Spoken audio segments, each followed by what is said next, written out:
الحمد للہ رب العالمین والصلاة والسلام على سید المرسلین اما بعد فاعوذ باللہ من الشیطان الرجیم بسم اللہ الرحمن الرحیم الصلاة والسلام علیک یا رسول اللہ وعلى آلک واصحابک یا حبیب اللہ الصلاة والسلام علیک یا نبی اللہ وَعَلَىٰ آلِكَ وَأَصْحَابِكَ يَا نُورَ اللَّهِ۔ درود پاک پڑھنے کے بے شمار فضائل و برکات ہیں، بہت ساری روایات فضائل درود میں ملتی ہیں۔ بعض روایت میں آتا ہے کہ بنی اسرائیل میں ایک بڑا گناہگار شخص تھا، اتنا گناہگار تھا، اتنے اس کے برے اعمال تھے کہ جب اس کا انتقال ہوا تو اس کے شہر والوں نے اس کو بغیر کفن دفن کیے کوڑے کے ڈھیر پر پھینک دیا۔ یعنی شہر کے لوگ اس سے اتنے بیزار تھے، اس کے اعمال اتنے برے تھے کہ nobody ready to give them جنازہ یا اس کی تدفین کریں یا اسے قبر میں ڈالیں۔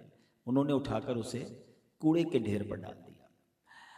اس زمانے میں جس نبی کا یہ دور تھا یہ حضرت موسیٰ علیہ السلام تھے۔ حضرت موسیٰ علیہ السلام کو اللہ تبارک و تعالیٰ کی طرف سے وحی کی گئی کہ اے موسیٰ فلاں جگہ پر جاؤ، ہمارا ایک بندہ موجود ہے کوڑے کے ڈھیر پر، اسے وہاں سے اٹھاؤ، اسے غسل دو اور اسے کفن دو اور اس کی نماز جنازہ ادا کرو کیونکہ میں نے اسے بخش دیا ہے۔ حضرت موسیٰ وہاں پہنچے اور جب دیکھا کہ ایک ایسا جنازہ یا ایک ایسی میت ہے جو کوڑے کے ڈھیر پہ شہر والوں نے ڈال دی ہے، معلوم کیا تو پتہ چلا یہ تو سب سے برا انسان تھا، اور اللہ کے نبی اگر کسی کا جنازہ پڑھا دیں تو ویسے ہی اس کے تمہارے نیارے ہو جاتے ہیں، اور خود رب نے فرما دیا کہ موسیٰ ہم نے اس کی بخشش کر دی ہے۔ آپ حیران ہوئے، آپ نے اللہ کریم سے عرض کی کہ مولا اس بندے نے ایسا کیا عمل کیا، حالانکہ سارا شہر اس کی برائی پر گواہ ہے، اس کے تو اعمال ایسے کہ دفن کرنے کے لیے کوئی تیار نہیں مسلمانوں کی قبرستان ہے۔ تو حضرت موسیٰ علیہ السلام کو جو رب کی طرف سے جواب آیا نا، ذرا غور سے سنیے گا، ارشاد ہوا اے موسیٰ، ایک دن اس نے تورات کو کھولا۔ تورات وہ آسمانی کتاب ہے جو حضرت موسیٰ علیہ السلام پر نازل ہوئی اور اس زمانے کے لوگ اسے پڑھا کرتے تھے۔ کہ اس نے ایک دن تورات کو کھولا تو اس میں محمد صلی اللہ تعالیٰ علیہ وسلم، ہمارے آقا جناب رسول اللہ صلی اللہ تعالیٰ علیہ وسلم کا نام لکھا ہوا تھا۔ تو اللہ پاک نے فرمایا کہ اے موسیٰ، جب اس نے میرے حبیب محمد صلی اللہ تعالیٰ علیہ وسلم اس میں نام دیکھا تو اس نے آپ علیہ السلام پر درود پڑھا۔ ایک روایت میں آتا ہے کہ اس نے اس نام کو چوما آنکھوں سے لگایا۔ اے موسیٰ، اس کا یہ عمل مجھے ایسا پسند آیا کہ میں نے اس کو معاف فرما دیا، اس کے سارے گناہ معاف کر دیے اور اس کی بخشش فرما دی۔ اللہ اکبر۔ ایک اور روایت اسی طرح کی ملتی ہے کہ یہ جو شخص تھا نا، یہ اس کی عمر بھی بہت بڑی تھی، اس کی 200 برس کے گناہ تھے، 200 ایئرز سے زیادہ اس نے عمر پائی اور یہ گناہوں میں گزری، مگر ایک بار جناب رسول اللہ پر عزت کے ساتھ، تعظیم کے ساتھ، رسپیکٹ کے ساتھ اس نے درود پڑھا اور نام محمد صلی اللہ تعالیٰ علیہ وسلم کی تعظیم کی، اسے چوما، اسے آنکھوں سے لگایا۔ تو رب کو اپنے حبیب سے پیار کیسا ہے کہ جو اس کے نام کی تعظیم کرے، ان پر درود بھیجے، وہ مالک کریم اس کے سارے گناہ معاف فرما دیتا ہے۔ تو اے میرے پیارے اسلامی بھائیو، یہ واقعہ بڑا کمال کا واقعہ ہے کہ پچھلی قوم، پچھلی امت کا کوئی گناہگار ہمارے آقا و مولا جناب رسول اللہ صلی اللہ تعالیٰ علیہ وسلم پر درود پڑھے، ان کا نام کی تعظیم کرے تو بخشا جائے۔ تو ہم تو ہیں بھی نبی پاک کے امتی، ہم پر تو اللہ نے یہ بہت بڑا احسان کیا ہے۔ آپ کو پتہ ہے ہم نے تو کوئی دعا نہیں کی نا، ہم نے کوئی ایسا کمال کا کام نہیں کیا کہ ہمیں بن مانگے اللہ نے سرکار دو عالم علیہ السلام کا امتی بنا دیا۔ ہم پچھلی امتوں میں بھی پیدا ہو سکتے تھے، حضرت موسیٰ کے بھی امتی گزرے، حضرت آدم کے بھی گزرے، حضرت نوح کے بھی گزرے ہیں، لیکن ہم پر یہ احسان کیا گیا۔ اور آخری یعنی قیامت کے دن سب سے پہلے جو جنت میں جائیں گے نا، جب ہمارے آقا علیہ السلام، اور اس کے بعد سب سے پہلے جو امت جنت میں جائے گی وہ بھی پیارے آقا کی امت جنت میں جائے گی۔ یعنی ہمیں بیٹھے بٹھائے بن مانگے وہ شرف رب نے دیا جس کی تمنا انبیاء کیا کرتے، اور ایسے آقا ملے جو فرماتے ہیں، اللہ نے اپنے حبیب سے پتہ کیا وعدہ فرمایا قرآن میں، وَلَسَوْفَ يُعْطِيكَ رَبُّكَ فَتَرْضَىٰ، اے محبوب تمہیں تمہارا رب ان قریب اتنا عطا فرمائے گا کہ تم راضی ہو جاؤ گے۔ اب نبی پاک کو جب یہ آیت ریویل ہوئی نا، یہ وحی آئی، یہ خوشخبری سنائی گئی، اللہ اکبر، اے امتیوں دیکھو تمہارے آقا تم سے کتنا پیار کرتے ہیں۔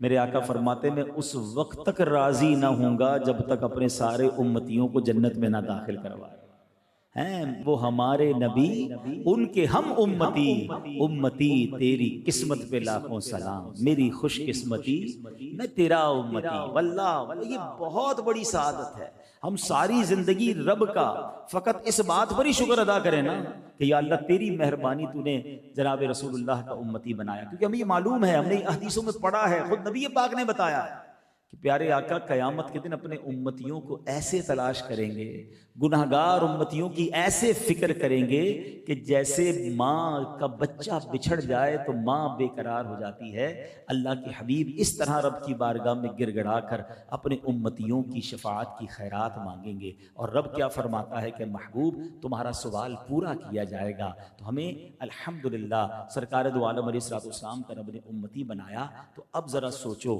حضرت موسیٰ کا امتی ہو، گناہ گار بھی ہو، اور جناب رسول اللہ کے نام کی تعظیم کرے، ان پر درود پڑھے، اس کے گناہ رب معاف فرما دے، تو میں تو امتی بھی رسول پاک کا ہوں۔ اب چاہیے کیا کہ نبی پاک کے نام مبارک کی تعظیم، سرکار علیہ الصلوۃ والسلام پر کثرت سے درود پڑھنا اگر میں اپنی روٹین میں شامل کر لیتا ہوں تو انشاءاللہ ضرور کرم ہوگا۔ اور یقین جانیے یہ درود ایسا وظیفہ ہے قیامت کے دن تو کام آنا ہے، مغفرت کا پروانہ تو اس نے دلانا ہے، مگر دنیا کی مصیبتیں، دنیا کی پریشانیاں، دنیا کی کلیمٹیز وہ بھی یہ دور کرتا ہے۔ تو اگر آپ کسی پریشانی میں ہیں، بیماری میں ہیں، قرضے میں ہیں، کسی بھی پرابلم میں ہیں، درود پاک ایک ایسا وظیفہ ہے جو آپ کی مشکلوں کو آسان کرتا ہے۔ وہ شاعر کہتے ہیں نا، ہر درد کی دوا ہے صلی علی محمد، ہر درد کی دوا ہے صلی علی محمد، تعویذ ہر بلا ہے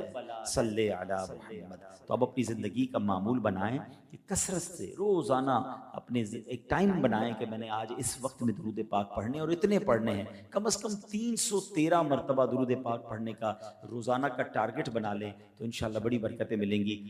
میں بھی نیت کرتا ہوں اور آپ بھی نیت کریں کہ انشاءاللہ روزانہ کثرت سے درود پاک پڑھیں گے۔ آئیے محبت کے ساتھ بآواز بلند درود پاک پڑھ لیں۔ صلو علی الحبیب صلی اللہ تعالی علی محمد صلی اللہ علیہ وسلم۔ میں نے اس جگہ پر کئی الحمدللہ بیانات کیے ہیں، تو ہم کیوں نہ ہم کچھ سیکھنا بھی شروع کر دیں، ہم کچھ ایسی باتیں بھی بیان میں کرنا شروع کریں جو ہماری زندگی میں مزید امپلیمنٹیشن لائیں۔ تو آج جو میں نے ٹاپک لیا ہے وہ بڑا ریلیونٹ ہے ہم سب کے ساتھ، اور ہم اس پر روزانہ ہی پریکٹس کر سکتے ہیں اور روزانہ ہی کروڑوں نیکیاں حاصل کر سکتے ہیں۔ وہ موضوع کیا ہے، میں ایک واقعہ آپ کو سناتا ہوں تاکہ آپ کو اس بات کا اندازہ ہو۔ ایک ایسی صدا، ایسی آواز جو روزانہ ہمارے کانوں سے ٹکراتی ہے مگر شاید ہمیں اس کی امپورٹنس کا اندازہ نہیں ہے، اور اگر میں یہ کہوں تو بھی غلط نہیں ہوگا کہ دنیا میں سب سے زیادہ جو آواز گونجتی ہے، آج میں نے اسی آواز، اسی صدا اور اسی بات پر گفتگو کرنی ہے۔ سیدنا ابو ہریرہ رضی اللہ تعالیٰ عنہ فرماتے ہیں، ایک صاحب جن کا بظاہر کوئی بڑا نیک عمل نہیں تھا اور ان کا انتقال ہو گیا، رسول پاک علیہ الصلوۃ والسلام نے، سبحان اللہ، میرے آقا کو اللہ نے کیسے کیسے علوم سے نوازا تھا، صحابہ کی موجودگی میں غیب کی خبر دیتے ہوئے فرمایا کہ کیا تمہیں معلوم ہے کہ اللہ عز و جل نے اسے جنت میں داخل کر دیا ہے؟ اس کے انتقال کے بعد نبی پاک صحابہ کو بتا رہے ہیں، تو اس پر لوگ متعجب ہوئے کہ اس بندے کا بظاہر کوئی بڑا نیک عمل سامنے نہیں تھا۔ چنانچہ ایک صحابی ان کے گھر گئے اور ان کی بیوہ سے پوچھا کہ کوئی خاص عمل کرتے تھے یہ؟ اچھا، صحابہ کو یہ بڑا کمال تھا کہ جیسی کسی کی کوئی بشارت پتہ چل جاتی نا کہ یہ جنت میں چلا گیا یا اس کو فلاں فضیلت مل گئی تو فوراً اس کی ٹو میں پڑ جاتے تھے کہ وہ ایسا کیا نیک عمل کرتا تھا تاکہ ہم بھی وہ کر لیں۔ حالانکہ وہ پھر بھی صحابہ تھے، وہ جنتی تھے، مگر ان کو نیکیوں کی تلاش تھی۔ ہمیں آج کسی کا بڑا بنگلہ نظر آئے، 4-5 فیکٹریاں نظر آئیں، ہم کہ یار معلوم تو کرو کام کیا کرتا ہے، اس کا بزنس کس چیز کا، یار بڑی تیزی سے ترقی کر رہا ہے، دھڑا دھڑ فیکٹریاں بنا رہا ہے، ایک کوٹھی تھی 4 کوٹھیاں ہو گئیں، گاڑیاں بڑی بڑی، چیک کرو اس کا بزنس کیا ہے۔ ہم دنیا میں کسی کی ترقی دیکھیں تو اب ٹو میں پڑ جاتے ہیں کہ اس کی وے آف ارننگ تلاش کرو، میں بھی وہ کروں۔ صحابہ کا ذہن کیا تھا کہ پتہ چلا رسول پاک نے کہا یہ جنتی ہے، معلوم کرو عمل کیا کرتا تھا۔ گھر پہنچ گئے اور ان کی زوجہ سے پوچھا، ان کی بیوہ سے پوچھا کہ کوئی خاص عمل یہ کرتے تھے، وہ کیا عمل کرتے تھے، ہمیں بھی بتائیں۔ تو کم اس کا کوئی خاص عمل تو مجھے نہیں پتا، کیونکہ ویسے بھی صحابہ بھی جانتے تھے کہ کوئی بڑا عمل نہیں ہے. ایک کام وہ کرتے تھے، اور وہ یہ کرتے تھے کہ دن ہو یا رات ہو، جب بھی وہ اذان سنتے تھے تو اس کا جواب ضرور دیتے تھے. اذان سنتے تھے تو اس کا جواب ضرور دیتے تھے. رسول پاک نے کیا فرمایا کہ یہ اللہ نے اس کو جنت میں داخل کر دیا. تو اے میرے پیارے اسلامی بھائیوں، آج میرا جو بیان کا جو موضوع ہے نا وہ اذان ہے. دنیا میں سب سے زیادہ کنٹینیو صدا اگر کوئی لگائی جاتی ہے، اگر آپ غور کریں نا، جو ماشاءاللہ دنیا کے نقشے پر نظر رکھتے ہیں، جو انٹرنیشنل ٹریولر ہیں، دنیا کے ٹائم زون ہیں، دنیا میں سب سے پہلی فجر پڑی جاتی ہے فجی کے اندر اپروکسیمیٹلی. یہ آسٹریلیا سے بھی آگے ایک جزیرہ ہے، اللہ کی رحمت سے مجھے وہاں بھی جانے کی سعادت ملی، اور وہاں جب ہم نے فجر پڑھی تھی تو ایک دل میں بات آئی تھی کہ آج دنیا میں اگر سب سے پہلی اذان فجر ہوئی ہے یا نماز فجر ہوئی تو وہاں ہوئی. پاکستان سے تقریباً ہم کہہ سکتے ہیں کہ وہ 10 سے 11 آورز پلس کر لیں، یعنی اس وقت ہم یہاں ہیں تو وہاں اس وقت ہو سکتا ہے کہ فجر کا وقت ہو رہا ہوگا، تو وہاں اب فجر پہلی جو ہے وہ شروع ہوتی ہے. ہماری فجر 10 گھنٹے بعد ہوتی ہے. اب اگر آپ دنیا کے نقشے پر نظر دوڑائیں نا تو فجی کے بعد اب اذانیں ہونا شروع ہوں گی نیوزی لینڈ میں، تو پھر آسٹریلیا میں، تو آگے آتے جائیں تو آسٹریلیا کے بھی بہت سارے شہر ہیں، تو اس کے بعد انڈونیشیا میں، تو سنگاپور میں، اب آگے آئیں تو سری لنکا میں، تھائی لینڈ میں، نیچے آئیں تو پھر انڈیا، تو بنگلہ دیش، پھر پاکستان کی باری آئے گی. پاکستان سے یہ وقت آگے جائے گا تو پھر دبئی، تو آگے جائیں تو عرب شریف. آپ اگر دنیا کے نقشے پر نظر دوڑائیں تو پھر یورپ، آگے جا کے امریکہ، کینیڈا، یعنی کوئی لمحہ ایسا نہیں ہے، کوئی منٹ ایسی نہیں ہے. ابھی فجر کا یہ پورا سرکل پورا نہیں ہوگا تو فجی میں پھر زور کی اذانیں شروع ہو جائیں گی، اب چلتے چلتے عصر کی اذانیں شروع ہو جائیں گی، پھر مغرب، پھر عشاء.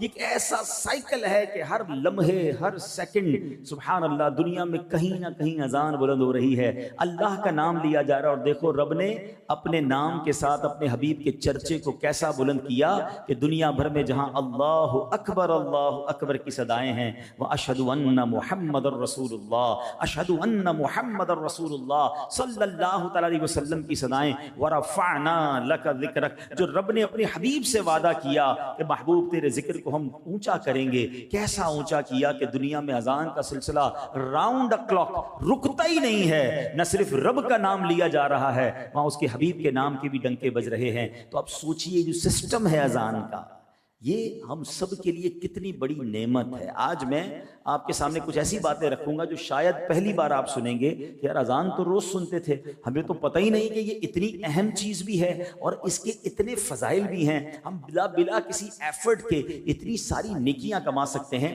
بعض لوگ آذان کہتے ہیں، یاد رہے پہلے اذان کہتے کس طرح ہے، اس کا تلفظ سے بچ لیں. آذان اذن کی جمع ہے، اذن کہتے کان کو، یہ آذان نہیں ہے، یہ لفظ اذان ہے، ٹھیک ہے. اور اذان کے لغوی معنی کیا ہے؟ خبردار کرنا، انٹیمیٹ کرنا، بتانا کہ کچھ انٹیمیشن ہو رہی ہے. اب اس کی فضائل کتنے ہیں؟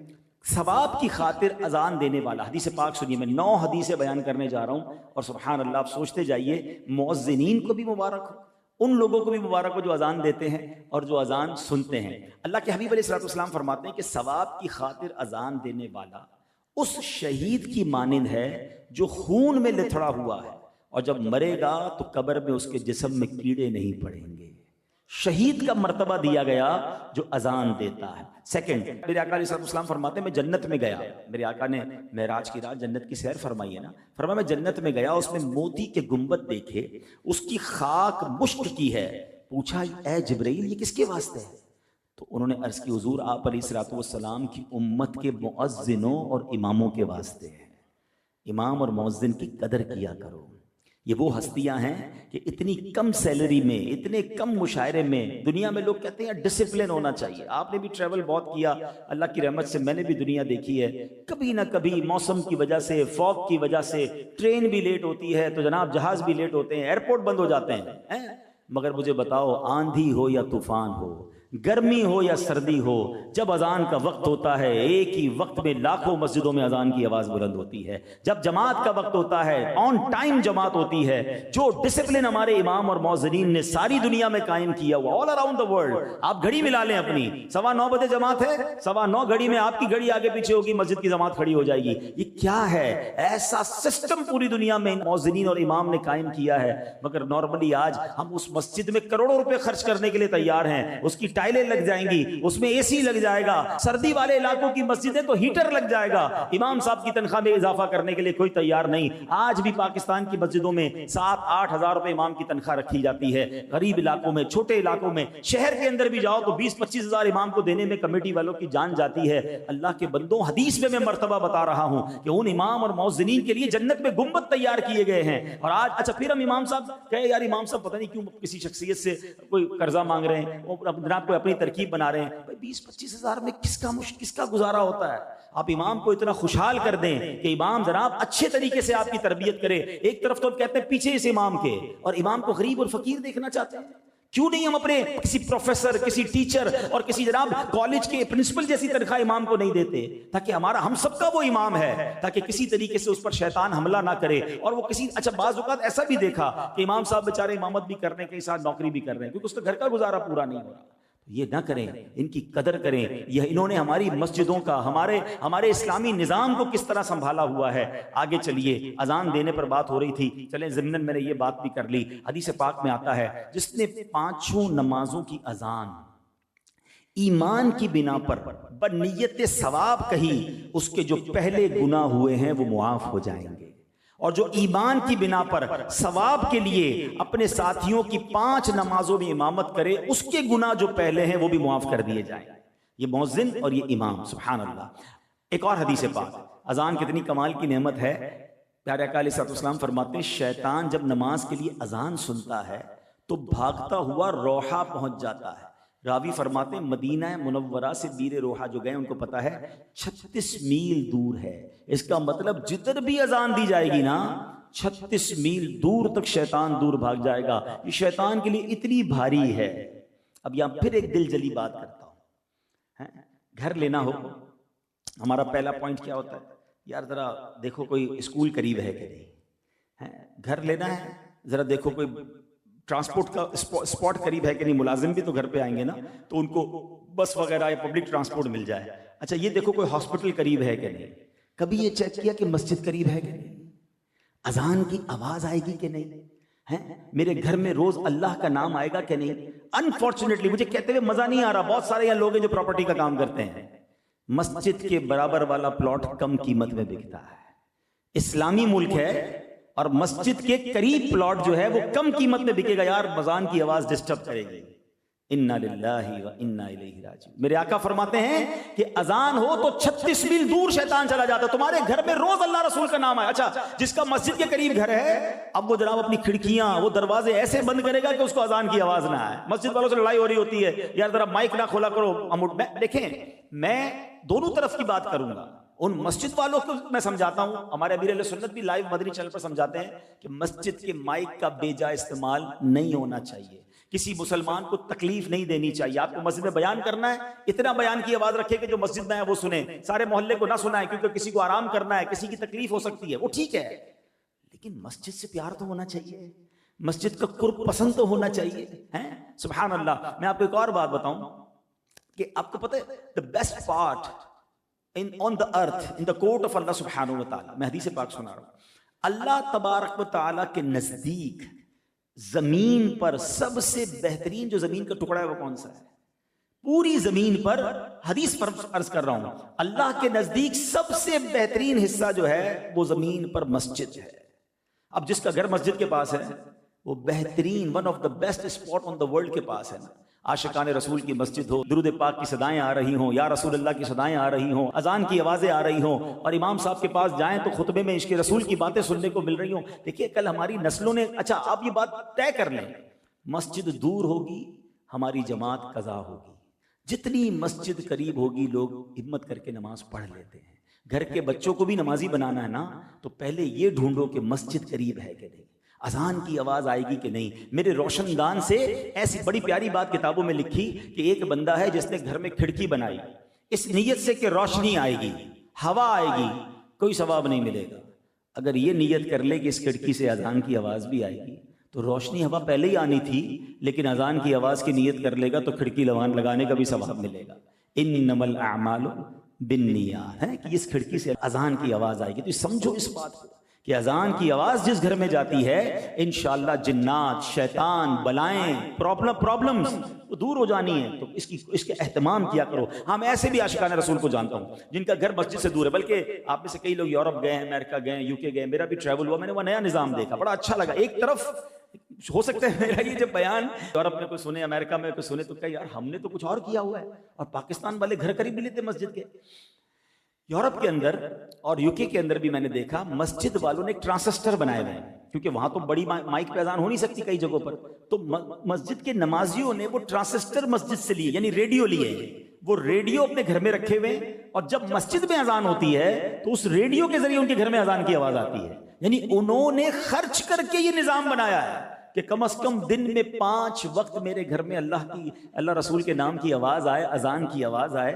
اور ایسے بھی لوگ ہیں کہ جن کو اذان کی آواز سے پرابلم ہے. یار ہم فجر میں ہماری آنکھ کھل جاتی ہے، بھائی فجر کی اذان دی اس کے لیے جاتی ہے کہ تمہاری آنکھ کھلے اور تم نیند سے اٹھو، حی علی الفلاح، حی علی الصلاح، چلو نماز کی طرف، اور نماز پڑھی جائے. بہرحال میرے پیارے اسلامی بھائیوں، اب ایک اور بات سنیے. اذان کا جو وقت ہے نا، جو دعاؤں کی قبولیت کے خاص اوقات لکھے ہیں، حدیث پاک میں ہے جب اذان دینے والا اذان دیتا ہے آسمان کے دروازے کھول دیے جاتے ہیں اور دعا قبول ہوتی ہے. یعنی مزے کی بات پتہ کیا ہے، جب اذان ہو نا تو ہم تو چوکس ہو جائیں کہ بھائی ابھی پہلے تو اذان کا جواب دینا ہے، اور جیسی اذان ختم ہوگی اب میں نے ہاتھ اٹھا کر، کیونکہ آسمان کے دروازے کھل گئے ہیں، دینے والے رب نے رحمتیں کھول دی ہیں، اب میرا وقت آ گیا ہے مانگنے کا. تو ہمیں تو اور پریپیئر، اذان پر تو خوش ہونا چاہیے کہ اب میرے مانگنے کا وقت آ گیا ہے. ایک اور حدیث سنو، اللہ کے حبیب علیہ الصلوۃ والسلام فرماتے ہیں مؤذن کی آواز جہاں تک پہنچتی ہے اس کے لیے مغفرت کر دی جاتی ہے، اور ہر تر و خشک جس نے اس کی آواز سنی اس کے لیے استغفار کرتی ہے. سبحان اللہ. ایک اور جگہ نبی پاک فرماتے ہیں جب بستی میں اذان دی جائے اللہ عز و جل اپنے عذاب سے اس دن اسے امن دیتا ہے. یعنی بستی میں، محلے میں، علاقے میں امن رہتا ہے، برکت رہتی ہے جہاں اذانیں ہوتی ہیں. ایک اور جگہ نبی پاک علیہ الصلوۃ والسلام فرماتے ہیں جب آدم علیہ الصلوۃ والسلام جنت سے ہندوستان میں اترے، حضرت آدم علیہ الصلوۃ والسلام جب جنت سے اتارے گئے تو یہ سری لنکا کے قریب علاقہ تھا اور یہ پورا ہندوستان ہند کہلاتا تھا. اس علاقے میں آپ جنت سے نیچے آئے تھے زمین پر. آقا فرماتے ہیں تو انہیں گھبراہٹ ہوئی تو جبریل علیہ الصلوۃ والسلام نے اتر کر اذان دی. یعنی گھبراہٹ کا علاج ہے اذان میں، سکون ہے اذان میں. اور آخری حدیث، سبحان اللہ، بہت سارے یہاں ٹینشن میں، غمگین، اچھا ابھی نہیں ہے تو کبھی نہ کبھی ہمارے ساتھ یہ کیفیت لائف میں آ ہی جاتی ہے کہ ہم بڑی تکلیف میں آ جاتے ہیں، غم میں آ جاتے ہیں، پرابلم میں آ جاتے ہیں. تو میرے آقا علیہ الصلوۃ والسلام نے فرمایا، اے علی، مولا علی سے فرمایا، میں تمہیں غمگین پاتا ہوں، اپنے گھر والے سے کہہ کہ تیرے کان میں اذان کہے. اذان غم و پریشانی کی دافع ہے. یعنی اگر کوئی غمگین ہے، کوئی پریشان ہے تو اس کے کان میں اذان دے، اس کے کان میں اذان کی آواز جائے گی، اللہ اس کے غم کو دور کر دے گا، اس کی ٹینشن ریلیز ہو جائے گی. مولا علی کرم اللہ تعالی وجہ الکریم اب کیا فرماتے ہیں؟ آقا نے تو فارمولہ دے دیا نا، اب مولا علی کا طریقہ کیا تھا؟ آپ فرماتے ہیں فجربتہ فوجدتہ کذالک، کہتے ہیں میں نے اسے تجربہ کیا تو ایسا ہی پایا. یعنی جب غم ہوتا، جب پریشانی ہوتی، کان میں کوئی اذان دیتا، اللہ پریشانی کو دور فرما دیتا. تو بہرحال میرے پیارے اسلامی بھائیوں، یہ ہے اذان. اب آئیے، ایک تو اذان دینے والوں کی فضیلت ہو گئی، ہم تو مؤذن نہیں ہیں اور ہم میں سے بہت کم لوگ ہیں کہ جن کو اذان دینے کی سعادت ملتی ہے. لیکن دیکھو کتنا پیارا مذہب ہے، کتنی پیاری ہمارے مذہب کی تعلیمات ہیں کہ اذان سننے والوں کے لیے بھی کتنی نیکیاں کمانے کا موقع ہے. مدینے کے تاجدار صلی اللہ علیہ وسلم نے ایک بار عورتوں سے فرمایا، مدینے کی عورتوں سے، اے عورتوں، بلال کو اذان و اقامت دیتے ہوئے سنو تو جس طرح وہ کہتا ہے تم بھی کہو، اللہ عز و جل تمہارے لیے ہر کلمے کے بدلے 1,00,000 نیکیاں لکھے گا اور 1,000 درجات بلند فرمائے گا اور 1,000 گناہ مٹائے گا. تو خواتین نے کہا کہ یہ تو عورتوں کے لیے ہے، تو مردوں کے لیے کیا ہے؟ اللہ کے حبیب علیہ الصلوۃ والسلام نے فرمایا مردوں کے لیے ڈبل ہے، مردوں کے لیے دگنا ہے. تو مبارک ہو، کتنا آسان ہو گیا نیکیاں کمانا. اذان کا جواب دے گا تو اس کو کس طرح ثواب ملے گا؟ اللہ اکبر، اللہ اکبر، یہ 2 کلمے ہیں جو اس کو ریپیٹ کرے گا. جب مؤذن صاحب اذان کی دیتے ہیں، آپ نے بھی کہا اللہ اکبر، اللہ اکبر، تو یہ 2 کلمے ہو گئے. اب پوری اذان میں 15 کلمے ہیں. اگر کوئی اسلامی بہن اذان کا جواب دیتی ہے، مؤذن صاحب جیسے کہتے ہیں اور ہماری وہ بہن دہراتی ہیں، تو 15 لاکھ نیکیاں ملیں گی، 15,000 درجات بلند ہوں گے، 15,000 گناہ معاف ہو جائیں گے۔ اور اگر مرد کہتا ہے تو یہ ڈبل ہو جائے گا۔ فجر کی اذان میں 2 جملے زیادہ ہیں، الصلاۃ خیر من النوم، تو کتنے کلمے ہو گئے؟ 17 کلمے ہو گئے۔ سبحان اللہ۔ اب اضافہ کیا، اس کو پورا ملٹیپلائی کیا کہ یہ تو ہو گیا اذان کا جواب۔ اقامت کا جواب دیں تو بھی اسی طرح ثواب ملتا ہے۔ تو اگر کوئی شخص 5 اذانوں کا جواب دے اور 5 اقامتوں کا جواب دے دے دن کے اندر مرد، تو فرمایا اسے روزانہ 3,24,00,000 نیکیاں ملیں گی، 3,24,000 درجات بلند ہوں گے، 3,24,000 گناہ معاف کر دیے جائیں گے۔ کتنا آسان ہے کہ اگر مسجد کے قریب گھر ہو، 5 اذانوں کے وقت بندہ اذان کا جواب دے، فوراً مسجد پہنچے، اقامت کا جواب دے، ابھی نماز پڑھی نہیں ہے مگر اس سے پہلے روزانہ اپروکسیمیٹلی 3.25 کروڑ نیکیاں مل سکتی ہیں۔ مگر پرابلم کیا ہے؟ آج اذان کی آواز بھی آتی ہے، پھر بھی لگے ہوئے فون پر ہیں، پھر بھی اپنی باتوں میں لگے ہوئے، کوئی ٹینشن نہیں ہے۔ حالانکہ اگر کوئی یہ کہے کہ اذان کی جواب دو 10,000 روپے ملیں گے، تو پہلے سے ہی بندہ الارم رکھے گا، یار اذان سے پہلے میں 5 منٹ پہلے سارے کام چھوڑ دوں تاکہ اذان نکل نہ جائے۔ 10,000 ہر روز ایک اذان پر، تو 5 اذان پہ 50,000 روپے، مہینے کے 15 لاکھ روپے، اس سے اچھا کاروبار کون سا ہے بھائی؟ اذان کا جواب دیا کروں، مسجد کے قریب گھر مہنگے ہو جائیں گے۔ اگر یہ حکومت پاکستان اعلان کر دے کہ جو تمام اذانوں کا اور اقامتوں کا جواب دے تو پر اذان 50,000 روپے، پر اقامت 50,000 روپے، تو کتنے ہو گئے؟ لاکھ روپے ایک نماز کے، 5 لاکھ روپے 5 نمازوں کے، حساب کرو تو کتنے؟ 45 لاکھ ہو گئے۔ 45 لاکھ روپے اگر مہینے کے خالی اذان اقامت کے جواب پہ ملتے ہوتے تو جناب گھر تو ہو گیا مہنگا، مسجد کے باہر لائنیں لگی ہوں۔ دنیا کا یہ حال ہے۔ دنیا کا اگر یہ معاملہ ہو، میں تو ہمارے آقا علیہ الصلوۃ والسلام کی حدیث سنا رہا ہوں نا کہ 3.25 کروڑ نیکیاں روزانہ مل سکتی ہیں اگر ہم اذان کا جواب دیں، ہم اقامت کا جواب دیں اور اس کو اہمیت دیں، اس وقت گفتگو چھوڑ دیں، اس وقت کام کاج چھوڑ دیں، تھوڑی دیر کی تو بات ہے، 2-4 منٹ کا بریک لیں، فون پہ یار ذرا میں جواب دیتا ہوں، اذان ہو رہی ہے، رکھ دیں فون اور اس اذان کا جواب دیں، پھر فون اٹھا لیں، کیا ہوگا؟ انشاءاللہ آپ کا یہ کرنے سے سامنے والے کو بھی سمجھ آئے گی کہ یار اذان کا جواب دینا چاہیے۔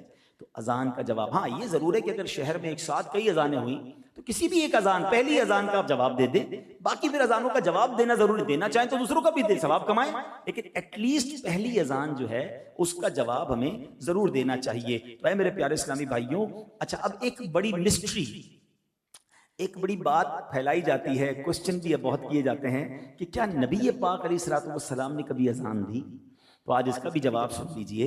فتاوی رضویہ شریف میں ہے، سرکار دو عالم علیہ الصلوۃ والسلام نے سفر میں ایک بار اذان دی تھی اور کلمات شہادت کیسے کہے تھے، کیونکہ ہم تو کیا کہتے ہیں؟ اشہد ان محمد الرسول اللہ۔ تو اللہ کے حبیب علیہ الصلوۃ والسلام نے فرمایا اشہد انی رسول اللہ، میں گواہی دیتا ہوں کہ میں اللہ کا رسول ہوں۔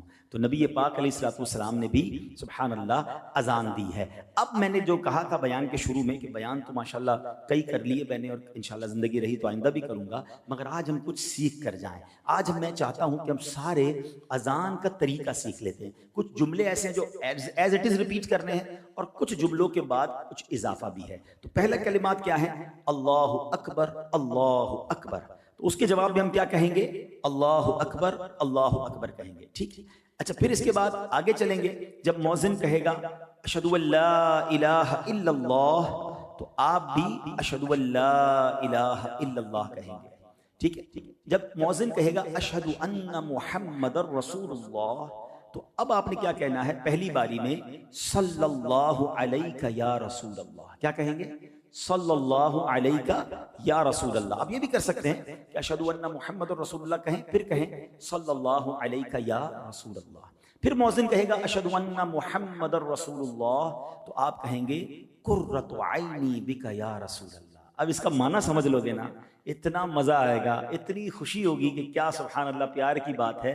اس کا معنی ہے کہ یا رسول اللہ آپ سے میری آنکھوں کی ٹھنڈک ہے۔ عین کہتے ہیں آنکھوں کو، قرۃ عینی بک یا رسول اللہ۔ اور ہر بار انگوٹھوں کے ناخن آنکھوں سے لگائے اور اگر آخر میں کہے اللہم متعنی بالسمع والبصر، یہ دعا سرما لگانے کی بھی ہے۔ اگر یہ یاد ہے، یعنی یہ نہیں بھی یاد ہے تو ہو جائے گا، لیکن یہ ایک اضافہ ہے کہ اگر بندہ یہ دعا کر لے کہ اے اللہ میرے سننے اور دیکھنے کی قوت سے مجھے نفع عطا فرما، علماء کہتے ہیں جو یہ کرے گا انشاءاللہ اس کی آنکھوں کی بینائی تیز ہو جائے گی، اس کی آنکھوں میں اور طاقت اور قوت آ جائے گی۔ اب مؤذن کہیں گے حی علی الصلاۃ، اچھا حی علی الصلاۃ، حی علی الصلاۃ، حی علی الفلاح، حی علی الفلاح، ان چاروں کے جواب میں آپ نے کہنا ہے لا حول ولا قوت الا باللہ، ٹھیک ہے؟ اور اگر مزید ملانا چاہتے ہیں ما شاء اللہ کان وما لم یشأ لم یکن، معنی کیا ہے؟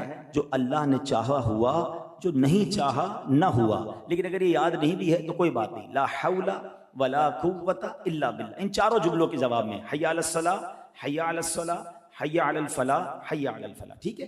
اچھا اب آخر میں پھر امام کیا کہتے ہیں؟ اللہ اکبر، اللہ اکبر، آپ کیا کہیں گے؟ ریپیٹ کریں گے اللہ اکبر، اللہ اکبر، لا الہ الا اللہ، آپ کیا کہیں گے؟ لا الہ الا اللہ۔ یہ اذان کا، نارمل اذان کا جواب ماشاءاللہ آپ نے سیکھ لیا۔ اب دو جملے اور ہیں، الصلاۃ خیر من النوم، یہ کب کہا جاتا ہے؟ فجر کی اذان۔ اس کا معنی بڑا پیارا ہے، نماز نیند سے بہتر ہے۔ آئے ہائے، اذان بار بار سکھا رہی ہے فجر سے تھوڑی دیر پہلے نیند آتی ہے زیادہ، بندہ جاگ رہا اور فجر کے لیے جاگ رہا ہے، نہیں جاگ رہا تو فجر سے پہلے سو جائے گا، نہیں، الصلاۃ خیر من النوم، نماز نیند سے بہتر ہے۔ اس کا تھوڑا سا یاد کرنا پڑے گا، اس کا جو جواب بڑا پیارا ہے، صدقت و بررت و بالحق نطقت۔ اچھا پہلے اس کا معنی سمجھ لیں تو پھر یاد ہو جائے گا۔ تو سچا اور نیکوکار ہے، تو نے حق کہا، یعنی جو مؤذن کہہ رہا ہے نا، آپ اس کو کہہ رہے ہیں کہ تو سچ کہہ رہا ہے، تو نیکوکار ہے اور تو نے حق کہا ہے۔ سبحان اللہ، انڈوز کیا جا رہا ہے اس کو کہ واقعی نماز نیند سے بہتر ہے۔ تو کیا کہیں گے؟ صدقت و بررت و بالحق نطقت، صدقت و بررت و بالحق نطقت۔ میں آپ کو آسان کر دیتا ہوں، ویسے تو یہ کتاب کا نام بھی بتا دوں گا، اس کتاب کا نام فیضان اذان، نام ہی فیضان اذان ہے جس سے میں بیان کر رہا ہوں۔ dawatIslami.net سے اس کو ڈاؤن لوڈ کر لیں، آپ کے موبائل پر آ جائے گی فری میں، اور آپ اس کو ساری اذان کے فضائل بھی جو میں بیان کر رہا ہوں سب اس میں موجود ہے، اور یہ جواب بھی موجود ہے۔ میں پھر چوٹ کرنے کے لیے کیا یہ اسکیم اناؤنس ہو جائے کہ ایک اذان کے جواب پر اتنے لاکھ روپے ملیں گے، ایک اقامت کے اتنے لاکھ ملیں گے، تو کتنی فکر ہو جائے گی۔ میں تو کروڑوں نیکیاں بتا رہا ہوں، پیسے تو یہاں ختم ہو سکتے ہیں، چھن سکتے ہیں، کوئی لوٹ سکتا ہے، نقصان ہو سکتا ہے، نیکیاں تو ڈپازٹ ہو گئی نا، وہ تو ملنی ہے انشاءاللہ اللہ کی رحمت سے، اگر نیت اچھی ہوئی، اللہ کی رضا کی نیت ہوئی تو۔ آج یہ فارمولہ لے کر جائیں، یعنی مجھے مزہ یہ آئے کہ اب کل سے گھروں میں جواب دیا جا رہا ہو، آفس پہ رک جائے آدمی کہ نہیں یار کل بیان سنا تھا، رک جاؤ بھائی اذان کا جواب دینا ہے، مجھے نیکیاں کمانی ہے، تو مزے کو مزہ آ جائے گا۔ اچھا میں آپ کو اور آسان کر دیتا ہوں، 3-4 جگہوں پر ایکسٹرا جملے ہیں، باقی تو ٹوٹل اذان ہی ہے نا، جو مؤذن صاحب کہہ رہے ہیں وہی ریپیٹ کرنا ہے۔ اگر آپ کو وہ جملے فی الحال یاد نہیں ہیں تو جو مؤذن کہہ رہے ہیں آپ دہراتے جائیں، ٹھیک ہے؟ اور آہستہ آہستہ جو میں نے کہا کہ اس کا کلپ نکال لیجئے گا تو اور یاد ہو جائے گا۔ 3-4 جگہوں پر ہی چینجنگ ہے، حی علی الصلاۃ، حی علی الصلاۃ، حی علی الفلاح، حی علی الفلاح کا تو آسان جواب ہے، سب کو یاد ہے، لا حول ولا قوت الا باللہ، ٹھیک ہے نا؟ تو الصلاۃ خیر من النوم کا جواب 3 بار ریپیٹ کر لیتے ہیں، جس کو یاد ہو گیا یاد ہو گیا۔ تو الصلاۃ خیر من النوم کا جواب کیا ہے؟ صدقت و بررت و بالحق نطقت، صدقت و بررت و بالحق نطقت، صدقت و بررت و بالحق نطقت۔ تو یہ انشاءاللہ آپ یاد کر لیں، مؤذن کو دعا بھی دے رہے ہیں اور اس کی بات کو انڈوز کر رہے ہیں، تو ماشاءاللہ یہ آپ کا الصلاۃ خیر من النوم کا بھی جواب ہو گیا۔ اب ایک اور اقامت کا ایک جملہ ہے جو نارمل اذان سے ہٹ کر ہے، وہ کیا ہے؟ قد قامت الصلاۃ، ٹھیک ہے؟ اس کا جواب بھی تو دینا ہے نا۔ جب قد قامت الصلاۃ کا مؤذن صاحب کہیں گے، باقی تو نارمل اقامت کا وہی جواب ہے جو اذان کا جواب ہے، تو اس کا جواب دیں گے اقامہ اللہ و ادامہا ما دامت السماوات والارض۔ اس کا ترجمہ بنے گا اللہ اس کو قائم رکھے جب تک آسمان اور زمین ہیں، یعنی اس نماز کو، اس اذان کو، اس اقامت کو، اس کو اللہ قائم رکھے۔ میں دوبارہ ریپیٹ کر دیتا ہوں، اقامہ اللہ و ادامہا ما دامت السماوات والارض، سبحان اللہ. تو یہ ہو گیا اقامت کا جواب. اب ہم آتے ہیں کچھ میں مزید اس کے بارے میں مسائل بیان کر دیتا ہوں اور پھر بیان کے آخر میں ایک ایسی عظیم اذان کی بات کریں گے کہ آج صدیاں گزرنے کے بعد بھی جب بھی اس اذان کا ذکر ہوتا ہے دل کے تار چھڑ جاتے ہیں اور عشق رسول میں اضافہ ہوتا ہے. وہ کون سی اذان تھی اس پر بھی بات کریں گے. لیکن اذان کے بارے میں جو چند باتیں ہیں وہ یہ سمجھ لیں کہ اقامت جو ہے وہ پہلے اذان کے بارے میں سمجھ لیتے ہیں پھر اقامت کے بارے میں. اذان نماز کے علاوہ دیگر اذانوں کا بھی جواب دیا جائے گا. مثلا اگر کوئی بچہ پیدا ہوتے وقت کسی کے کان میں اذان دیتا ہے تو اس کا بھی جواب دے لیں. اعلیٰ حضرت فرماتے ہیں تو جب بچہ پیدا ہو, اب یہ بڑا پرابلم ہے, جیسے ہی بچہ پیدا ہوگا نا ساری فیملی کو ٹینشن شروع ہو جائے گی اور اذان کے لیے کسی کو بلاؤ. کیوں کسی کو بلاؤ بھائی, آپ کو اذان دینا نہیں آتی؟ اور ایسی کون سی راکٹ سائنس ہے؟ ہاں یہ الگ بات ہے, برکت کے لیے کسی نیک آدمی کو بلانا وہ الگ بات ہے, لیکن جب تک کوئی بندہ نہیں ملا اذان ہی نہیں دے رہے, ٹھیک ہے نا. تو اذان اور اقامت دینی کیسے یہ سمجھ لیں کہ فوراً سیدھے کان میں اذان دیں بچے کے اور الٹے کان میں اقامت کہیں, اور تاکہ کیا فرمایا کہ جب یہ کہے گا تو خلل شیطان اور ابو الصبیان سے بچہ بچ جائے گا. سبحان اللہ. اس کو مرگی کی جو بیماری ہوتی ہے نا, بچہ اس سے محفوظ ہو جائے گا اگر اس کے سیدھے کان میں اذان اور بائیں کان میں اس کی اقامت پڑھی جائے. اچھا, اب جو مقتدی ہیں اور خطبے کی اذان جو ہوتی ہے اس کا جواب نہیں دینا ہے, یہ یاد رکھیے گا. ایک ایسی اذان بھی ہے جس کا جواب نہیں دینا, خطبے سے پہلے اذان ہوتی ہے اس کا جواب نہیں دینا ہے, بلکہ اگر اس میں دعا بھی کرنی ہے تو دل میں کرنی ہے, زبان سے بھی دعا نہیں کہنی, ٹھیک ہے. اچھا, اب اسی طرح ہم چلتے ہیں اقامت. اقامت جو ہے مسجد میں امام کے عین پیچھے کھڑے ہو کر کہنا بہتر ہے. اگر عین پیچھے موقع نہ ملے تو سیدھی طرف کھڑا ہو کے اقامت دے دے. اچھا, اقامت کا جواب دینا مستحب ہے. اقامت کے جو کلمات ہیں وہ جلد جلد کہنے چاہیے, اور جتنے لوگ بیٹھے ہیں وہ جب حی علی الفلاح کہا جائے تب وہ کھڑے ہوا کریں نماز کے لیے. کچھ لوگ کھڑے ہو کے اقامت کا انتظار کرتے ہیں, نہیں, بیٹھ جائیں اور اس کے بعد جب حی علی الفلاح ہو تو اس پہ کھڑا ہونا چاہیے. اذان کب کب دی جا سکتی ہے یہ بھی ذرا سن لیں. بچے کے کان میں, غمگین کے کان میں. ابھی آپ نے مولا علی کی روایت سنی کہ جب کوئی شخص غمگین ہو, پریشان ہو, اس کے کان میں اذان دے, انشاءاللہ اس کا غم دور ہو جائے گا. مرگی والا, جب اس کو مرگی کا دورہ پڑے نا, اس کے کان میں اذان دے, انشاءاللہ اس کو افاقہ ہو جائے گا. غضبناک اور بد مزاج آدمی کے کان میں. اچھا, بد مزاج جانور کے کان میں, اگر کوئی جانور نہیں ہاتھ میں نہیں آتا, بہت بگڑ جاتا ہے, اس کے کان میں اذان دے. لڑائی کی شدت کے وقت, جب اللہ نہ کرے جنگ کا معاملہ ہو اس وقت. آتش زدگی, اگر کہیں اللہ نہ کرے آگ لگ جائے تو اس کے قریب اذان دیں, اللہ کی رحمت سے آگ بجھنے کا سامان ہوگا. میت کو دفن کرنے کے بعد, جن کی سرکشی کے وقت, کسی پر جن سوار ہو جائے تو اس وقت بھی اذان دی جائے. جنگل میں راستہ بھول جائیں اور کوئی بتانے والا نہیں, سبحان اللہ, اس وقت بھی اذان دے. اچھا, وبا کے زمانے میں بھی اذان دینا مستحب ہے. اس طرح روایتوں میں آتا ہے کہ بہت تیز بارش ہو اور بارش نہیں رک رہی اور جناب سیلاب کا خطرہ ہے, یعنی کسی بھی آفت کے وقت بھی اذان دی جائے تو اللہ کی رحمت سے اذان سے برکت آ جاتی ہے اور شیطان دور بھاگ جاتا ہے اور جو پرابلم ہے وہ سالو ہو جاتی ہے. تو یہ چند باتیں میں بیان کر سکا, ظاہر ہے اس کی بہت ڈیٹیل ہیں اور اس میں بہت سارے شرعی مسائل بھی ہیں. تو میں پھر مشورہ دوں گا کہ جو میں جس رسالے سے میں نے بیان کیا اس کا نام ہی فیضان اذان ہے, dawat-islami.net سے آپ اسے ڈاؤن لوڈ کر لیں اور اپنے موبائل پہ رکھیں, پڑھیں اس کو, تو اندازہ ہوگا کہ روز کانوں میں آواز جاتی ہے اور ہمیں اس کی شرعی رولنگز ہی نہیں پتہ ہیں, اس کی اتنے فضائل ہیں, ایک ایک جملے پر اتنی نیکیاں ہیں, ہم کیوں ایسا نہیں کرتے. بلکہ یہاں تک آتا ہے, اب میں بڑا ڈرانے والا جملہ کہہ رہا ہوں, کہ جو اذان کے وقت گفتگو میں مصروف رہے, جو اذان کے وقت بالکل جناب کام کاج میں لگا رہے, اذان کو اہمیت نہ دے, تو ڈر ہے کہ اس کا ایمان پر خاتمہ نہ ہو. یہ بھی علماء کا ایک قول ملتا ہے. تو ہمیں اذان کے وقت کانشیس ہو جانا ہے, ادب کریں, اذان کا احترام کریں, تاکہ انشاءاللہ اس کی برکتیں ملیں. تو بہرحال میرے پیارے اسلامی بھائیوں, جب بھی اذان کی بات ہوتی ہے تو مؤذن رسول, عاشق نبی صلی اللہ علیہ وسلم حضرت بلال حبشی کا ذکر ضرور ہوتا ہے. اور وہ ایسی اذان دیا کرتے تھے کہ جس کی مثال دنیا میں کہیں نہیں ملتی. مگر ہوا یہ کہ جب نبی پاک علیہ الصلوۃ والسلام نے دنیا سے پردہ فرمایا, یہ صحابہ کے لیے ایک سمجھ لیں قیامت کا منظر تھا. وہ ریئلائز ہی نہیں کر سکتے تھے کہ نبی پاک کے بغیر بھی کوئی زندگی ہے. عشق رسول کا عالم یہ تھا کہ دیوانے ہو گئے تھے.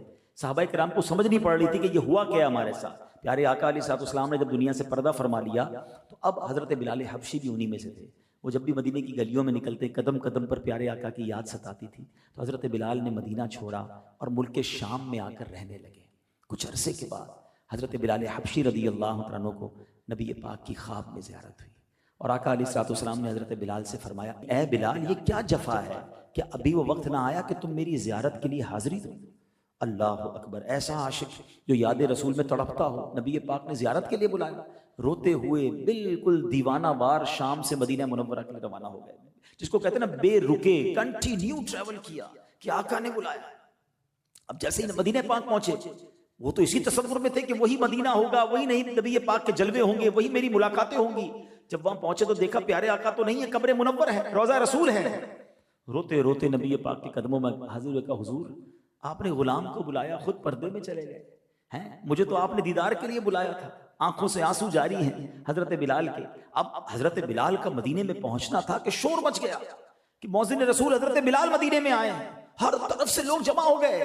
حضرت بلال سے عرض کی کہ حضور اب مدینے آئے ہیں تو ہمیں وہی اذان سنا دیجئے جو رسول پاک کے زمانے میں سناتے تھے۔ حضرت بلال نے کہا کہ نہیں نہیں اے میرے بھائیوں، میں ویسی اذان نہیں دے سکتا، کیونکہ جب میں اذان دیا کرتا تھا جناب رسول اللہ صلی اللہ تعالی علیہ وسلم منبر پر بیٹھتے تھے، میں جب اشہد ان محمد رسول اللہ کہا کرتا، میں رسول پاک کی طرف اشارہ کیا کرتا۔ اب وہ جلوے نہیں ہیں، اب وہ حالات نہیں ہیں، میں اذان نہیں دے سکوں گا، میں اپنے آپ پہ کنٹرول نہیں کر سکوں گا۔ لوگ ضد کرتے رہے، حضرت بلال منع کرتے رہے۔ حسنین کریمین حضرت بلال کے پاس جب وہ آئے تو حضرت بلال نے سینے سے چمٹا لیا، بہت پیار دیا۔ وہ دونوں نواسے کہتے ہیں چاچا جان بڑے عرصے بعد مدینے آئے ہیں، ہمارے نانا حضور کے زمانے میں آپ اذان دیا کرتے تھے، حضور ایک بار پھر وہ اذان سنا دیجئے، ہم وہ اذان آپ سے سننا چاہتے ہیں۔ حضرت بلال کہتے ہیں شہزادو میں تمہیں کیسے منع کر سکتا ہوں، تم تو میرے آقا کے آنکھوں کے تارے اور ان کے پھول ہو۔ اللہ اکبر۔ اب حضرت بلال منبر پر چڑھتے ہیں، دھڑکتے دل کے ساتھ حضرت بلال حبشی مسجد نبوی شریف کے منبر پر جا کر، اس جگہ جا کر جہاں اذان دیا کرتے ہیں، آپ نے اذان شروع کی،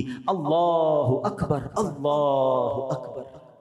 مدینے کی گلیوں میں جب یہ آواز جاتی ہے ایک کوہرام سمجھ جاتا ہے، لوگ گھروں سے نکل آتے ہیں کہ حضرت بلال کی اذان کی آواز کیسے آ گئی، آگے اذان بڑھ رہی ہے، اللہ اکبر اللہ اکبر۔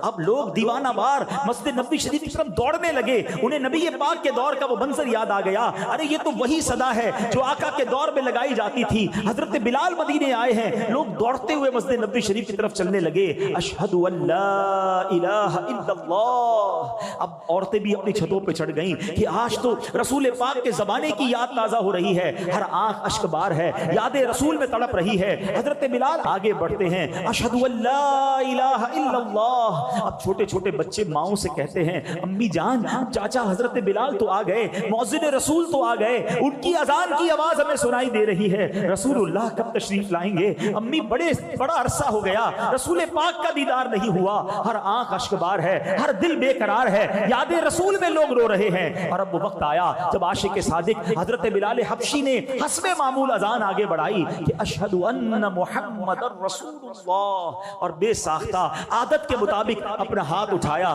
منبر رسول کی طرف کہ جہاں نبی پاک جلوہ فرما ہوتے تھے، مگر ہائے افسوس آج وہاں آقا نہیں تھے، وہ منبر خالی تھا۔ حضرت بلال حبشی کے دل پر گویا تیر لگا، ایسا دل پر غم طاری ہوا کہ آپ اذان کو جاری نہ رکھ سکے اور آپ دھڑام سے زمین پر گرے اور آپ بے ہوش ہو گئے۔ پورے مدینے میں ایک سما بن گیا، کوہرام مچ گیا، اس قدر گریا وزاری ہوئی کہ کتابوں میں لکھا ہے کہ رسول پاک کے دنیا سے پردہ فرماتے وقت جتنا لوگ آنسو بہائے تھے، اس کے بعد پہلی بار اتنے آنسو حضرت بلال حبشی کی اس اذان کے وقت لوگوں نے بہائے۔ سب کو نبی پاک کی یاد نے ستایا، حضرت بلال حبشی اپنی اذان پوری نہ کر سکے، اور جب ہوش آیا، جب واپس اپنے حواس میں آئے تو روتے روتے ملک شام کو روانہ ہو گئے۔ تو اے میرے پیارے اسلامی بھائی، یہ پیار تھا، یہ محبت تھی صحابہ کرام کو نبی پاک سے، مدینے والوں کو نبی پاک سے۔ یقیناً ہمیں بھی محبت ہے، مگر محبت کا تقاضا تو یہ ہے نا کہ جس سے محبت ہو اس کی بات مانی جائے۔ ایسا کبھی نہیں ہوتا کہ آپ کسی سے محبت بھی کریں، آپ کہیں مجھے بڑا پیار ہے اپنے والد صاحب سے، بڑی محبت ہے اپنے بھائی سے، بہت پیار کرتا ہوں اپنے فلاں دوست سے، مگر اس کی بات نہ مانیں۔ محبت اور اطاعت یہ دونوں کمپلسری ہے۔ جس سے محبت ہونا اس کی ہر بات بندہ مانتا ہے، یار پیار ہے اس سے کیا کروں، مانتا ہوں، دنیا کا دستور ہے نا۔ تو جب رسول پاک سے محبت کا دعویٰ ہے تو یہ کیسی محبت ہے کہ ان کی بات نہیں ماننی ہے، ان کے فرامین پر عمل نہیں کرنا ہے، ان کے آرڈرز کو فالو نہیں کرنا ہے، جو ان کو پسند ہے مجھے تو وہ کرنا چاہیے نا، اور جو ان کو ناپسند ہے اس سے دور رہنا چاہیے۔ کہ میں جس سے پیار کرتا ہوں اس کو یہ پسند نہیں ہے، آج لوگ جس سے پیار کرتے ہیں جیسے بال بناتے ہیں۔ تو اب اندازہ ہوا کہ اتنی فالوئنگ، اتنے پاگل ہیں بال بنانے ویسے جیسے اس کے بال ہیں، کپڑے پہننے جیسے اس کے کپڑے، جس سے محبت ہے تم پورے اس جیسے بنتے ہو۔ میں تو اس سے محبت کرنے کا کہہ رہا ہوں جس سے رب بھی محبت فرماتا ہے۔ جس سے محبت نہ کرو تو ایمان کمپلیٹ نہیں ہوتا۔ میں کچھ نوجوانوں کے ساتھ کچھ عرصہ پہلے بیٹھا تھا، میں نے کہا ایک بات بتاؤ، کس سے پیار کرتے ہو، کس کو فالو کرتے ہو؟ مثال دیتا ہوں، انہوں نے کہا کہ جناب فلاں فٹ بالر یا کرکٹر یا فلاں اداکار۔ میں نے کہا کبھی ملاقات ہوئی؟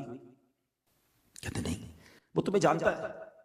کہتے نہیں۔ ہمیں کیسے جانے گا، بہت بڑا آدمی۔ کبھی تمہارا خیال رکھا، تمہاری فکر کی؟ وہ ہماری فکر کیسے کرے گا، وہ تو بہت بڑا آدمی، ہم تو بس دیوانے ہیں اس کے، بس ویسے ہی فالو کر رہے ہیں۔ تصویریں رکھی ہوئی ہیں، بیڈ روم سجایا ہوا ہے، کپڑے ویسے پہنے ہیں۔ اس کو فالو کر رہے ہو، تمہیں جانتا نہیں۔ اس کو فالو کر رہے ہو جس کو تمہارا خیال نہیں، اس کو فالو کر رہے ہو جو تمہیں کبھی فائدہ نہیں پہنچا سکتا۔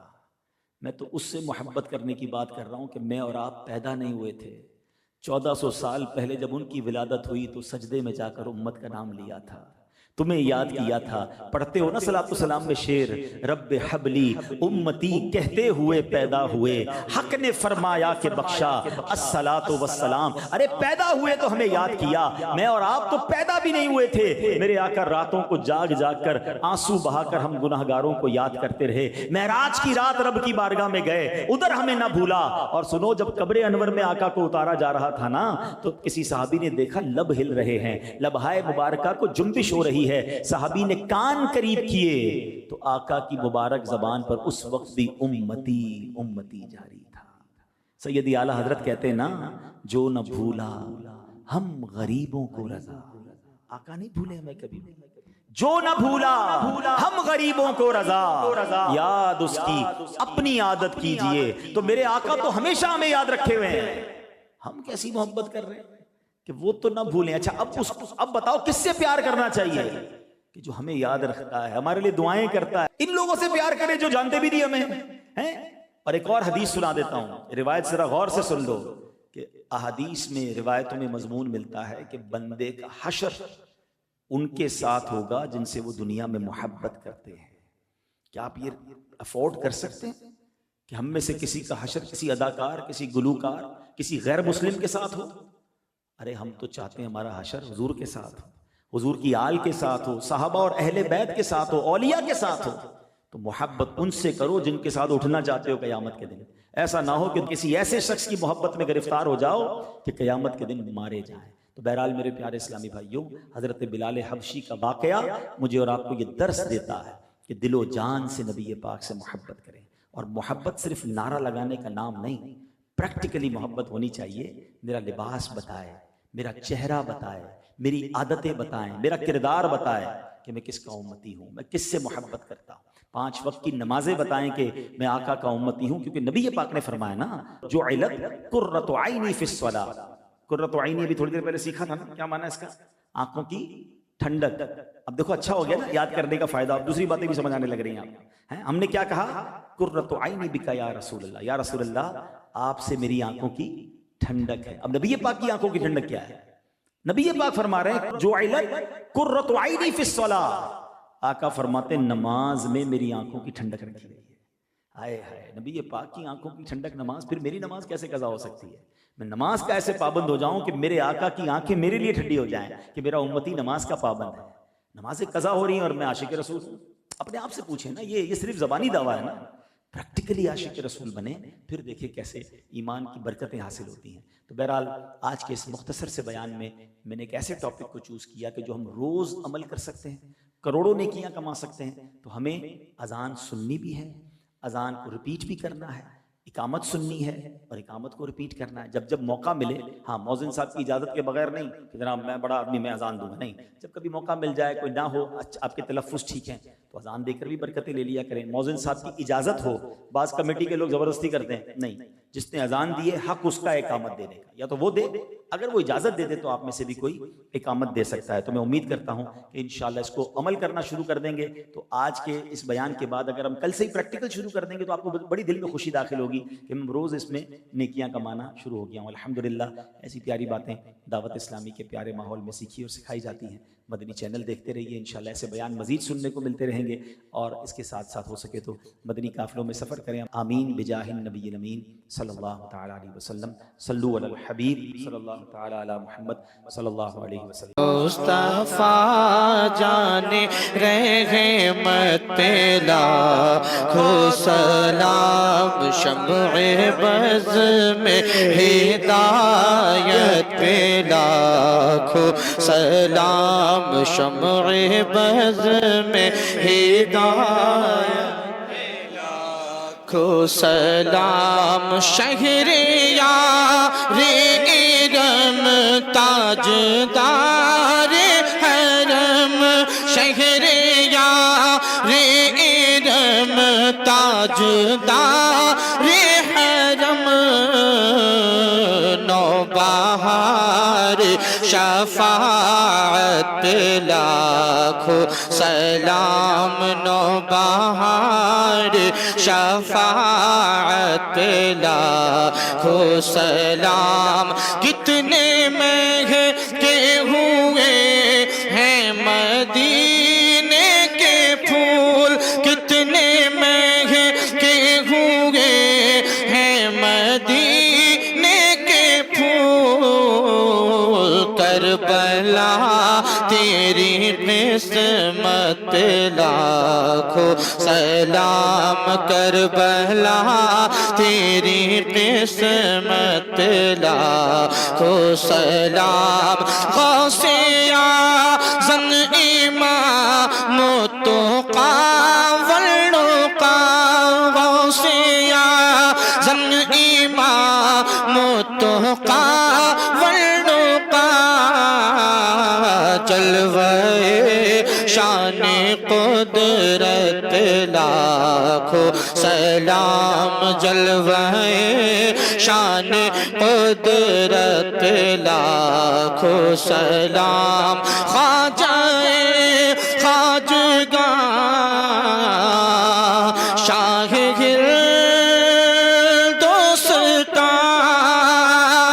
خواجہ خواجگاں شاہ ہندوستاں، خواجہ دین و ملت لاکھوں سلام، خواجہ دین و ملت لاکھوں سلام، کاش محشر میں جب ان کی آمد ہو، بھیجیں سب ان کی شوکت لاکھوں سلام، مجھ سے خدمت کے قدسی کہے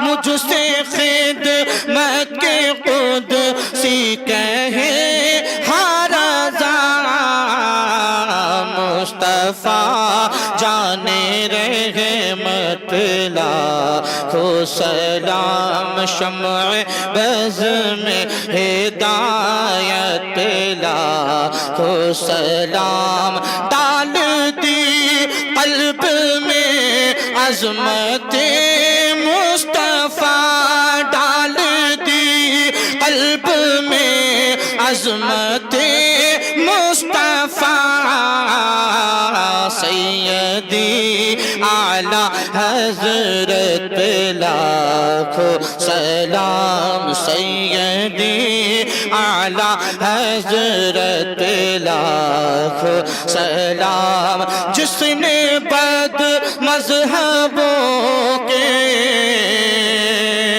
پلے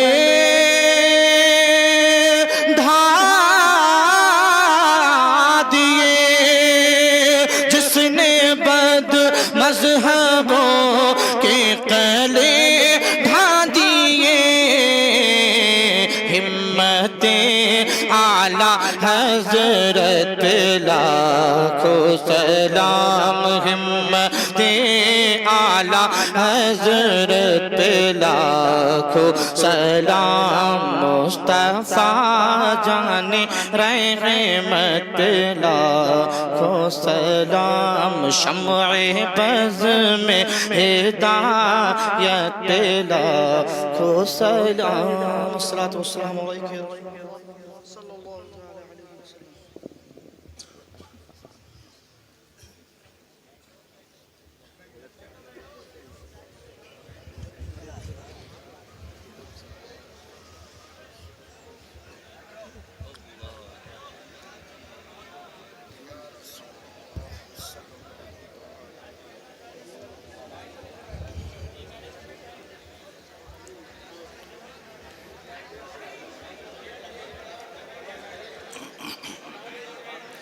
إلى أشرف النبي الأكرم محمد المصطفى صلى الله عليه وسلم وآله وأصحابه وأولياء ملته وجميع المسلمين والمسلمات الكرام، الفاتحة. بسم الله الحمد لله